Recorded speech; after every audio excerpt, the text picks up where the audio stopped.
Bismillahirrahmanirrahim. Assalamualaikum warahmatullahi wabarakatuh. Ya, apa kabar anak-anak ibu semuanya?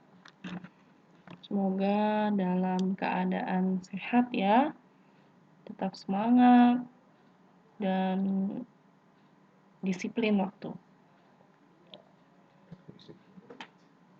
Pastikan bahwa kalian belajar dengan sungguh-sungguh, saling bekerja sama dengan temannya. Jika ada kesulitan dalam memahami sebuah materi ya, tugas dikerjakan, review materi, baca-baca buku, review soal, dan juga jawaban ya. Setiap kali tugas dan PH sudah Ibu berikan kunci jawaban, sehingga meminimalisir ketidakpahaman ya. Jadi ketika ada soal yang keluar kembali di ujian tengah semester nanti, kalian tidak mengulangi kesalahan yang sama. Intinya di pelajaran IPA ini, kalian harus berusaha untuk membaca ataupun saling berdiskusi dengan teman supaya mempermudah hafalannya. Ya. Ataupun dengan cara menonton praktikum-praktikum ya, atau penjelasan lainnya. Kita masuk mengenai bab 7. Bismillah. Bab 7 di sini berjudul ekosistem. Ekosistem di sini ya terdiri dari individu, populasi, dan komunitas. Ya, nanti kita bahas satu persatu. Ya. Apa itu individu? Individu artinya perorangan, ya. Jadi cuman satu, tidak bisa dibagi.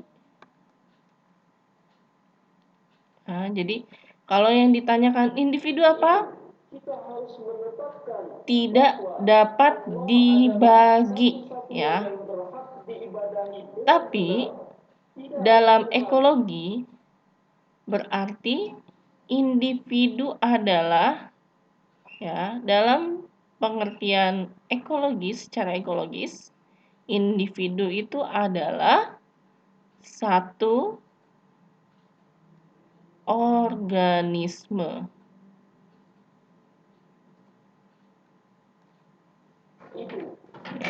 Misalnya, satu ekor monyet, satu ekor pohon, ya, satu tanaman, ya, satu buah tanaman.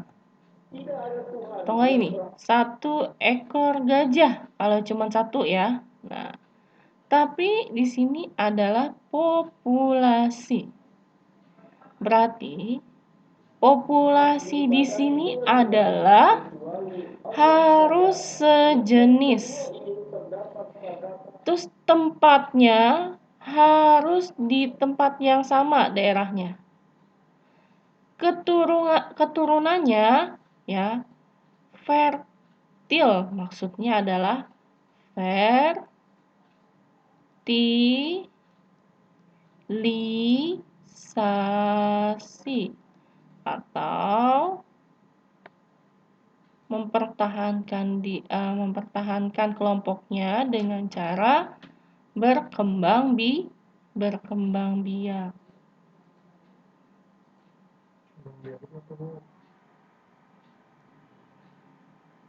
Ya. Jadi populasi itu harus anatominya sama, morfologinya sama, fisiologinya sama. Anatomi berarti susunan ininya, susunan penyusun tubuhnya sama. Kalau anak gajah sama induk gajah sama nggak? Sama, kecuali anak zebra sama induk gajah, baru beda, ya kan? Berarti itu anatominya tidak sama. Kalau ini anak gajah dengan induk gajah sama. Morfologinya sama nggak? Morfologi itu apa? Ya, morfologi itu bentuk organisme. Jadi, maksudnya adalah ya mengenai morfologi, anatomi, dan fisiologi ya. Sini anatomi itu ya di gajah ya kan memiliki anatomi tubuh, misalnya ada kerangka kepala, kerangka badan, ya kan, kerangka alat gerak dan lain sebagainya. Nah, jadi anatomi itu lebih ke arah penyusun tubuh ya. Misalnya ada yang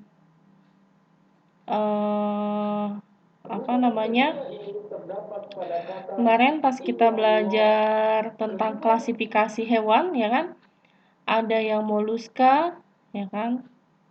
Moluska itu kan berarti memiliki tulang lunak ya. Terus ada yang serangga itu insekta ya kan. Nah, terus ada mamalia ya kan. Nah, ini adalah dua ini adalah salah satu contoh apa sih sebenarnya penyusun tubuhnya itu dari sisi kerangka yang ada di dalam tubuhnya ya. Ya, anatomi. Intinya anatomi itu adalah mempelajari tentang susunan tubuh pada makhluk hidup ya. Mempelajari susunan tubuh pada makhluk hidup. Nah, sedangkan morfologi ya. Morfologi itu lebih mempelajari bentuk dari tubuh makhluk hidup tersebut. Misalnya burung ya kan, ada burung kolibri ya kan, sama burung bangau ya kan, sama-sama satu spesies yaitu burung ya kan, tapi dia berbeda mulutnya. Nah, mulut burung kolibri jauh lebih panjang, fungsinya untuk mendapatkan nektar yang ada di dalam bunga. Nah, jadi si mulut kolibri ini akan bisa masuk ke dalam benang saringnya bunga. Jadi dia bisa menghisap madu. Sedangkan bangau ya memiliki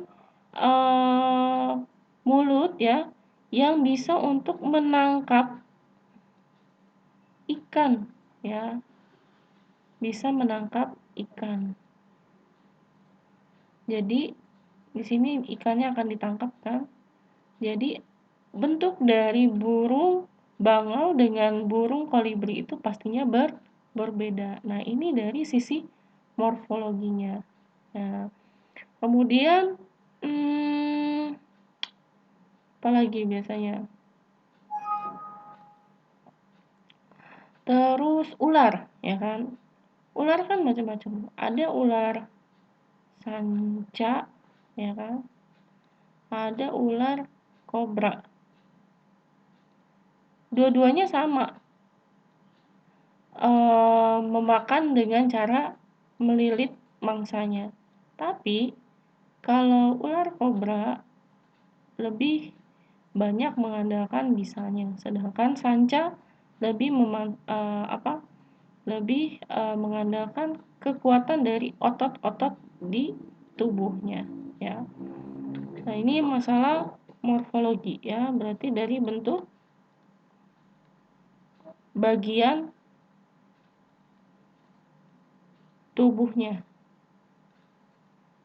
Nah, terus yang ketiga adalah fisiologi. Jadi fisiologi itu secara fisik, ya. Maksudnya adalah bagaimana sih dia mampu untuk mempertahankan kehidupannya ini, ya. Jadi untuk mempertahankan sistem kehidupan, ya. Jadi yang pertama penyusun tubuhnya, yang kedua bentuk bagian tubuh, yang ketiga sistem kehidupannya, anatomi, morfologi, dan fisiologi. Nah, dalam satu populasi, anatomi, morfologi, dan fisiologinya itu harus sama. Nah, tidak mungkin kan gajah dengan buaya memiliki anatomi, morfologi, dan fisiologi yang sama, ya kan? Misalnya kita bandingkan dengan zebra. Zebra sama-sama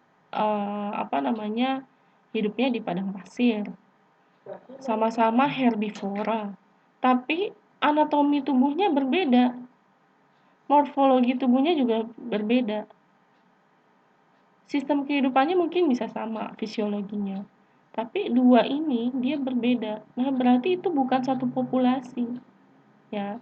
Jadi kalau satu populasi itu harus sama tiga-tiganya, ya. Oke, menghasilkan keturunan fertil serta mempunyai kesamaan anatomi, morfologi, dan fisiologi. Jadi semuanya ini harus sama. Jadi satu jenis, ya, satu populasi. Sedangkan komunitas, ya, komunitas. Nah, tadi kan ada gajah, ada zebra, ya nggak? Ada singa. Semuanya sama-sama hidup di padang pasir, ya. Nah, ini merupakan suatu komunitas karena semuanya populasi gajah, populasi zebra, populasi singa hidup dalam satu tempat, yaitu di padang pasir, padang rumput. Padang pasir mah bukan, ya. Nah, padang rumput. Oke, jelas ya perbedaan dari individu, populasi, dan komunitas. Jangan sampai salah, ya. Populasi itu beda dengan komunitas, ya. Kemudian ekosistem. Nah, ekosistem itu apa sih di sini? Ekosistem itu interaksi antara anggota komunitas dengan benda tak hidup, ya. Jadi kan tadi ada gajah, ada zebra, ada singa, ya. Dia tinggal di padang pasir. Di padang pasir ini ada ada sebuah sistem, ada sistem alam di situ, di mana sering terjadinya panas yang cukup terik, ya, panas yang terik, kemudian sedikit air, ya kan? Kemudian apalagi namanya? Banyak rumput tinggi-tinggi, ya. Nah, ini adalah komunitas dari biotik atau abiotik, ya. biotik itu ya maksudnya adalah biotik itu berarti biotik ini senyawa biotik itu adalah makhluk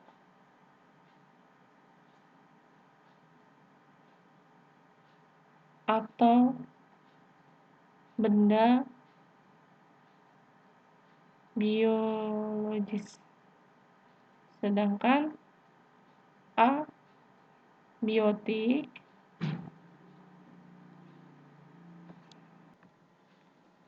adalah benda tak hidup. Benda tak hidup. Nah, tapi biotik dengan abiotik ini mempengaruhi kehidupan ya. Jadi ini Ibu kasih benda biologis maksudnya kadang-kadang kan batu karang, maksudnya karang itu kan kelihatannya kayak tidak hidup ya, padahal dia sebenarnya tanaman yang yang berbeda ya morfologisnya. Kemudian abiotik ini contohnya seperti ya, abiotik ini seperti air, tanah, ya kan? Pasir, apa lagi nih? Batu, ya kan? Terus apa yang ada di sini? Panas matahari, ya kan? Panas matahari. Apa lagi? Yang mempengaruhi pelapukan udara, ya kan? Ada udara, panas matahari, air, tanah, pasir, dan batu. Misal ya, dalam sebuah ekosistem, di situ ada berbagai macam makhluk hidup. Nah, di situ ada sebuah kayu.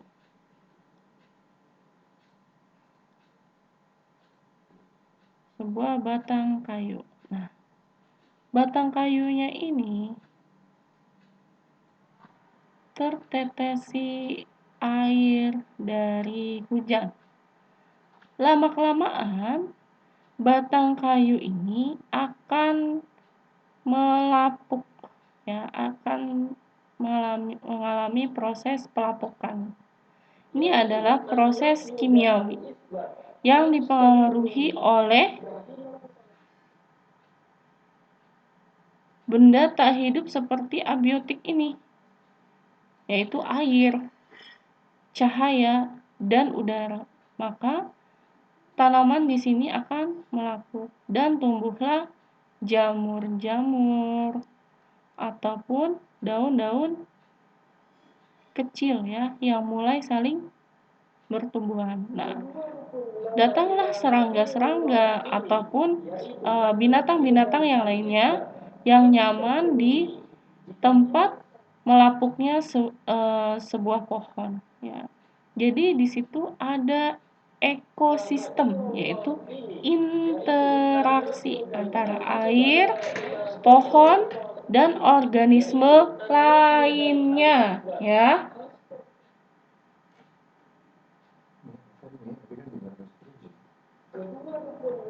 Nah, kemudian terdapat dua macam ekosistem ya.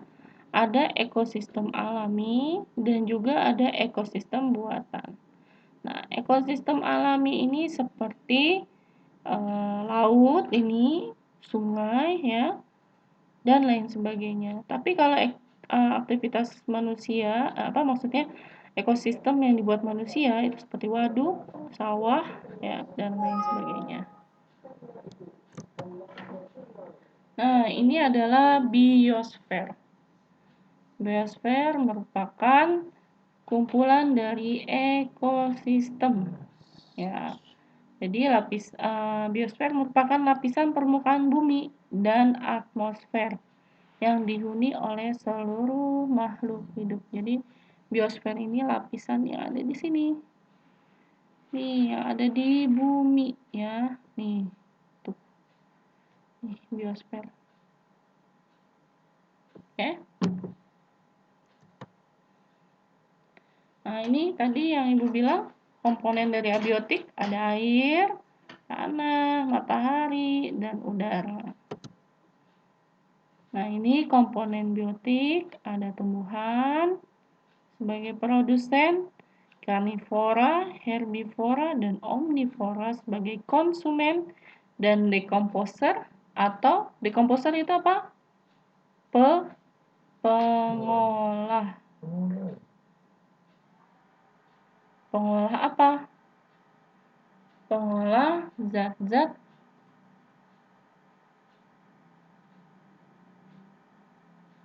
yang sudah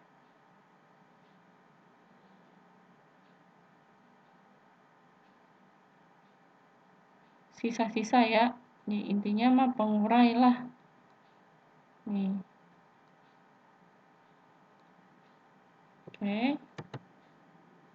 Terus netralisme. Oke, bentar balik dulu. Oke, ini ekosistem sudah ya. Kita urutkan ya.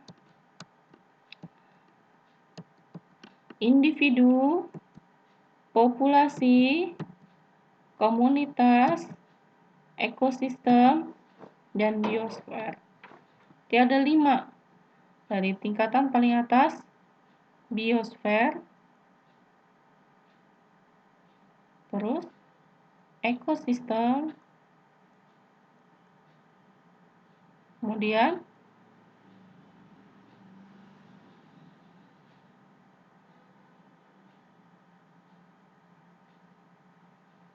biosfer, ekosistem, kemudian apalagi tadi? Komunitas,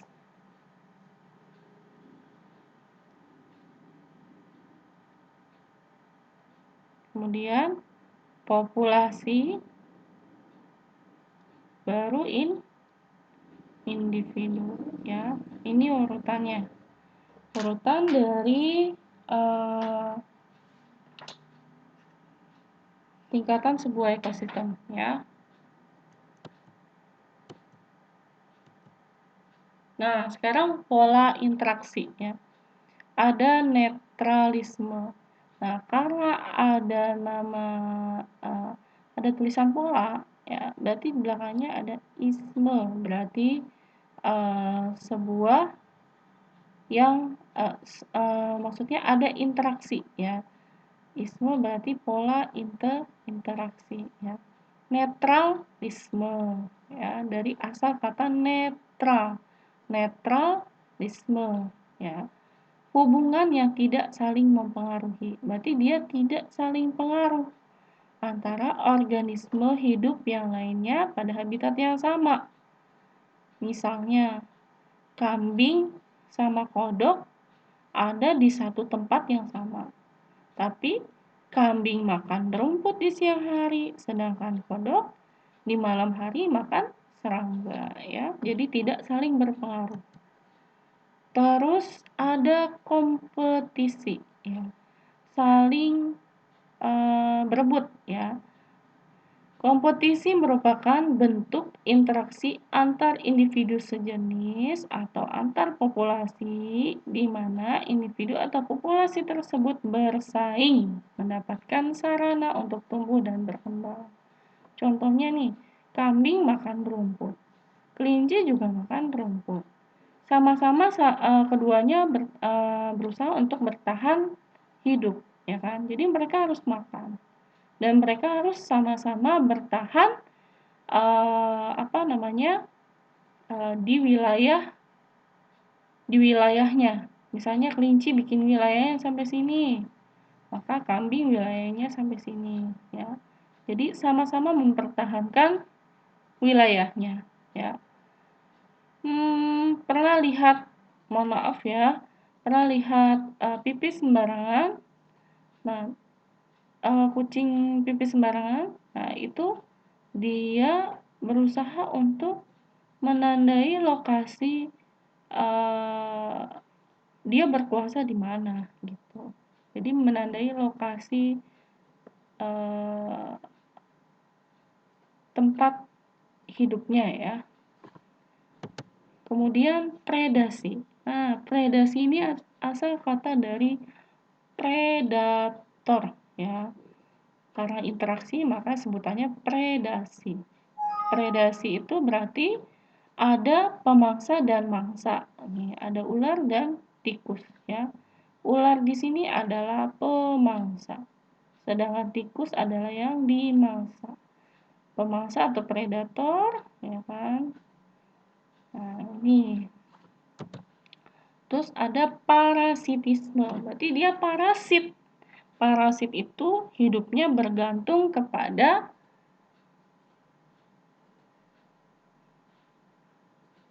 spesies yang lainnya. Misalnya, ada benalu. Misalnya ketika kita melihat sebuah pohon ya, di situ ada apa itu namanya, tanaman ya, tanaman yang melilit-lilit gitu. Nah, itu dia mungkin sebuah benalu ya. Nah, benalu di sini dia bersifat parasitisme karena yang salah satunya pohon ini yang dirugikan, sedangkan benalu ini mengambil makanan dari pohon tersebut ya. Nah, contoh soal apa bedanya predasi dengan parasitisme? Ya, predasi itu adalah hubungan antara pemangsa dengan mangsanya. Sedangkan parasitisme itu adalah salah satu pihak yang diuntungkan. Berbeda ya antara predasi dengan parasitisme. Karena kalau parasitisme itu ada parasit dan inang. Sedangkan predasi adanya predator dengan mangsa.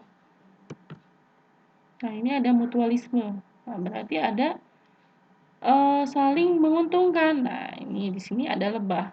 Lebah, walaupun dia mengambil madunya, maka dia membantu proses penyerbukan dari siapa?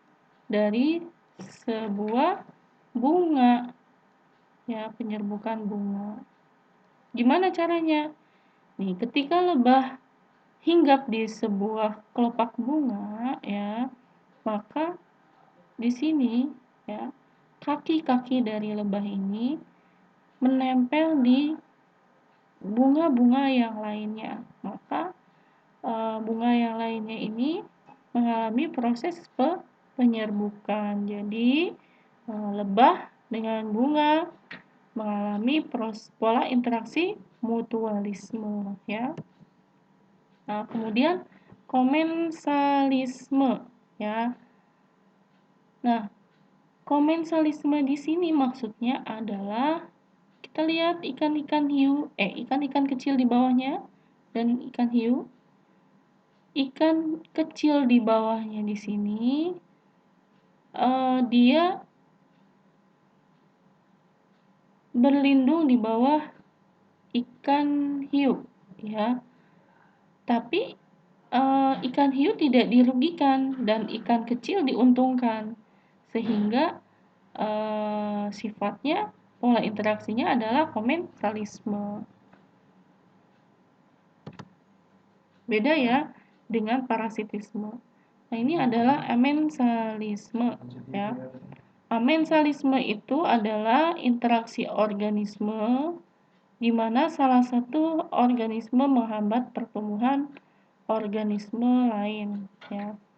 Contohnya ada sebuah pohon walnut dan tumbuhan sekitarnya. Pohon walnut menghasilkan zat alelopati dan menyebarkannya ke ekosistem padang rumput, sehingga tumbuhan di sekitarnya tidak dapat hidup ya.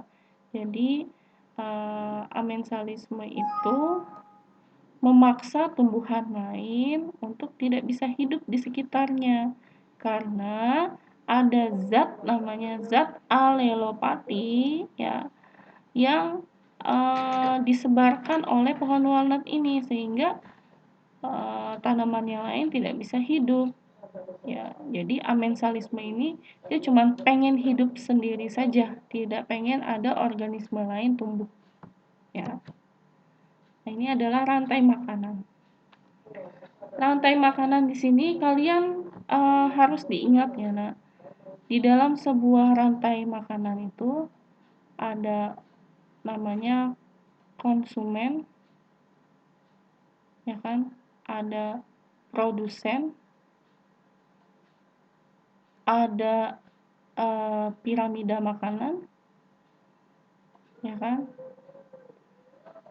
Terus ada juga tingkatan dari produsen ataupun konsumen. Ya, jadi kalian nggak perlu bingung. Yang paling penting kalian paham bahwa rantai makanan ini adalah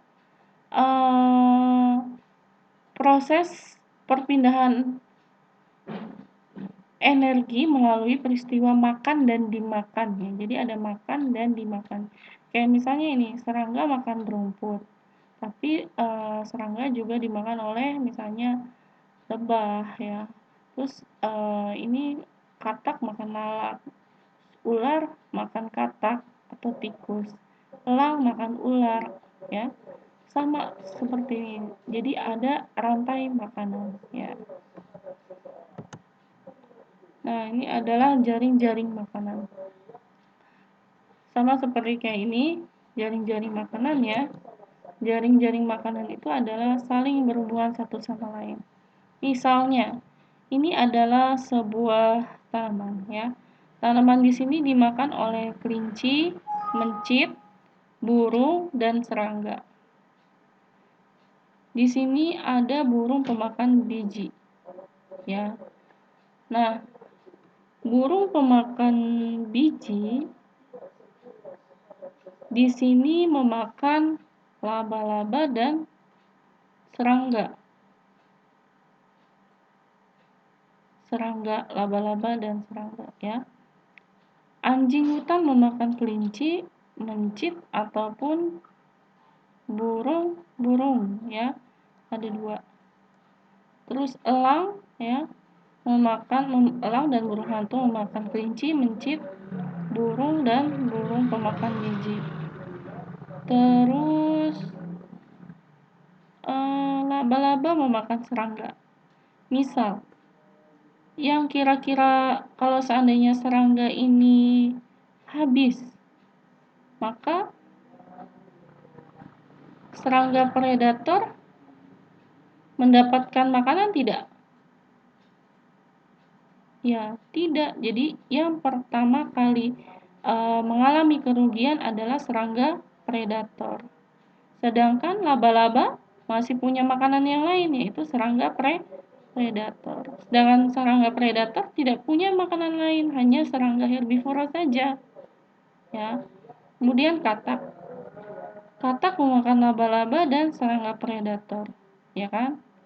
Nah, jika serangga predator ini hilang, maka katak masih ada makanan nggak? Ya, masih, yaitu laba-laba, ya kan? Oke, seperti itu ya. Nah, ini jaring-jaring kehidupan ya. Jaring-jaring kehidupan itu maksudnya adalah jaring makanan yang saling berkaitan antara kehidupan yang lainnya. Ini piramida makanan ya. Ada produsen, konsumen 2, konsumen 3. Oke. Ini adalah rantai makanan. Nah, ini silakan dibaca. Kalau ada yang tidak paham nanti ditanyakan di sini ya. Oke. Semoga apa yang Ibu sampaikan ini bermanfaat ya, Nak. Jika ada pertanyaan silakan kirimkan pertanyaan via Classroom boleh ataupun YouTube ini boleh ataupun via WA boleh dan lain sebagainya ya. Silakan bertanya. Ibu akhiri, wassalamualaikum warahmatullahi wabarakatuh.